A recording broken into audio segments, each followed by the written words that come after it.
यानी ऊपर दौड़ेगी रेलगाड़ी और नीचे होगी जहाज की सवारी। ये ऐतिहासिक शाहकर आज रामनवमी के शुभ दिन दुनिया के सामने होगा। कुछ ही देर बाद प्रधानमंत्री नरेंद्र मोदी इसे हरी झंडी दिखाने वाले हैं और उसके बाद आप जब चाहें ट्रेन से सीधे रामेश्वरम धाम पहुंच सकते हैं और ज्योतिर्लिंग का दर्शन भी कर सकते हैं, क्योंकि रोजाना 15 ट्रेन पंबन पुल पर गुजरेंगी और वो भी पूरी रफ्तार के साथ।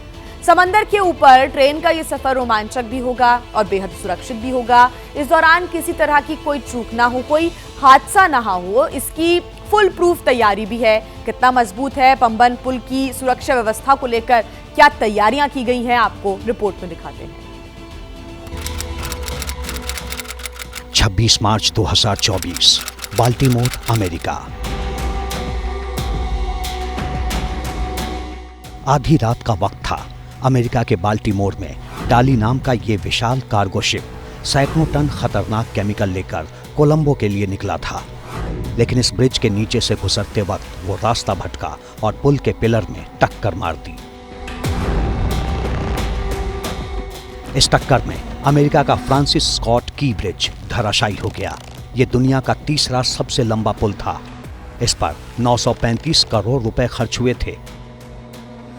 खास बात यह कि फ्रांसिस स्कॉट की ब्रिज नदी से करीब 56 मीटर ऊपर बना था, फिर भी कार्गो शिप की टक्कर से नहीं बच पाया। ऐसे में समुद्र तल से करीब 22 मीटर की ऊंचाई पर बने पंबन ब्रिज के सेफ रहने की क्या गारंटी है? ये आप देखिए सामने पुराना ब्रिज है। अब पुराने ब्रिज में समस्या क्या होती थी कि जो बड़ी शिप्स होती थी वो नहीं पार कर पाती थी, जिसकी वजह से बहुत लंबा रूट लेना पड़ता था। लेकिन यहाँ पे इस नए ब्रिज की अगर आप इस वक्त जो उठी हुई लंबाई आप देखेंगे, ये पुराने ब्रिज का जो टॉप लेवल है उसको भी इसने पार कर लिया है, ताकि जो बड़ी शिप्स हैं, कार्गो शिप्स हैं, वो निकल जाएं। इस वर्टिकल लिफ्ट ब्रिज को करीब से जानने समझने के लिए एबीपी न्यूज के रिपोर्टर शिवांक पंबन पहुंचे। लेकिन पहले इस पुल की जरूरत और जियोग्राफी समझ लीजिए। तमिलनाडु के रामेश्वरम द्वीप में बना है नया पंबन ब्रिज। मंडपम शहर को रामेश्वरम द्वीप से जोड़ने वाला यह ब्रिज है। 2.07 किलोमीटर लंबा देश का ये पहला वर्टिकल लिफ्ट ब्रिज है।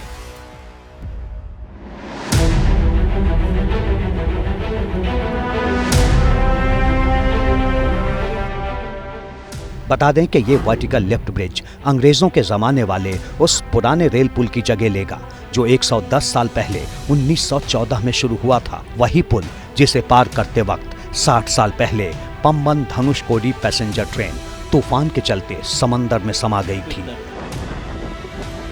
नवंबर 2019 में प्रधानमंत्री मोदी ने इसकी नींव रखी, जो अब बनकर तैयार हो चुका है। ऐसा माना जा रहा है कि उद्घाटन के बाद पंबन का vertical lift rail bridge Germany के हैम्बर्ग वर्टिकल ब्रिज और ब्रिटेन के न्यूपोर्ट ब्रिज को टक्कर देगा। लेकिन ये भी सच है कि कुछ महीने पहले CSR यानी कमिश्नर ऑफ रेलवे सेफ्टी की रिपोर्ट में इस पुल की मजबूती को लेकर कुछ बेहद गंभीर सवाल उठाए गए थे।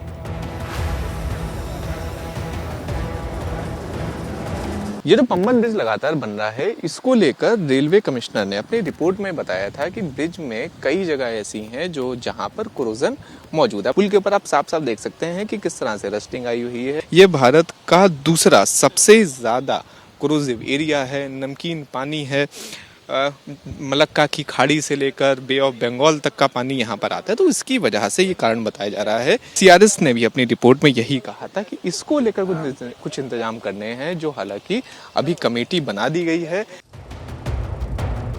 दरअसल CRS की रिपोर्ट में यह दावा किया गया था कि पुल के डिजाइन में खामियों की वजह से इसकी वेट कैपेसिटी यानी भार उठाने की क्षमता करीब 1/3 से भी ज्यादा कम हो गई है। इसके अलावा रिपोर्ट में सिग्नल और नियमों की अनदेखी पर भी सवाल उठाए गए थे। इस बारे में रेलवे के एग्जीक्यूटिव डायरेक्टर दिलीप कुमार का आश्वासन सुनिए। कई टेक्निकल एक्सपर्ट्स इससे जुड़े हुए थे, प्रारंभ से ही जुड़े हुए रहे हैं। विदेशी टेक्नोलॉजी भी हमने इसके लिए हासिल की और साथ ही साथ इंडियन इंस्टीट्यूट ऑफ टेक्नोलॉजी जैसे मद्रास, उसके इंजीनियर और रेलवे के जो बेस्ट ब्रिज इंजीनियर्स हैं, उन सब ने अपना अपना इनपुट इस ब्रिज को तैयार करने में दिया है। कोरोसिव इन्वायरमेंट के लिए हमें ये कोशिश करना पड़ता है कि हम ऐसा स्ट्रक्चर बनाएं जिसमें मिनिमम कोरोजन होने के चांसेस हों, यानी डिज़ाइन में ही उसका शेप इस तरह डिसाइड करते हैं कि उसमें पानी कम से कम टिके। तो इसलिए हम लोगों ने कोई जॉइंट नहीं दिया है।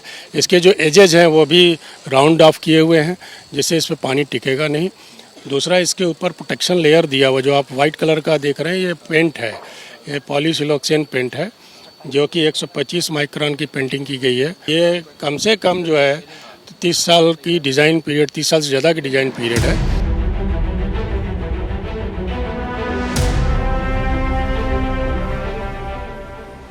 सवाल सुरक्षा का है, इसलिए समझौते की कोई गुंजाइश नहीं।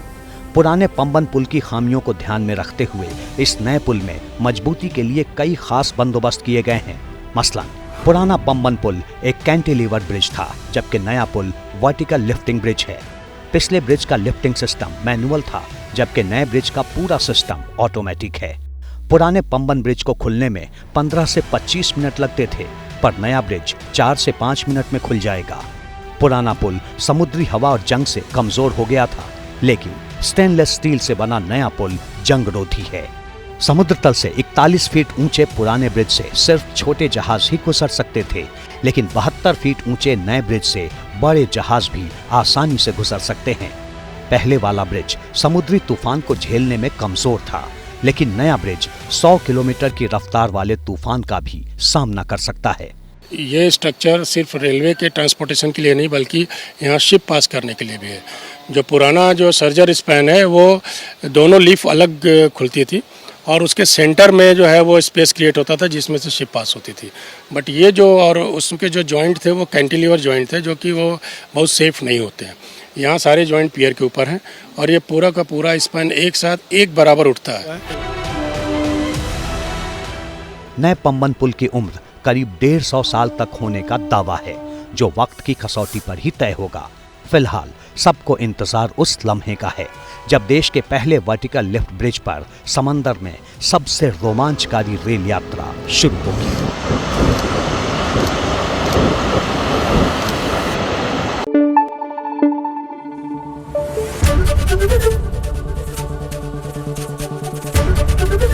एबीपी न्यूज आपको रखे आगे।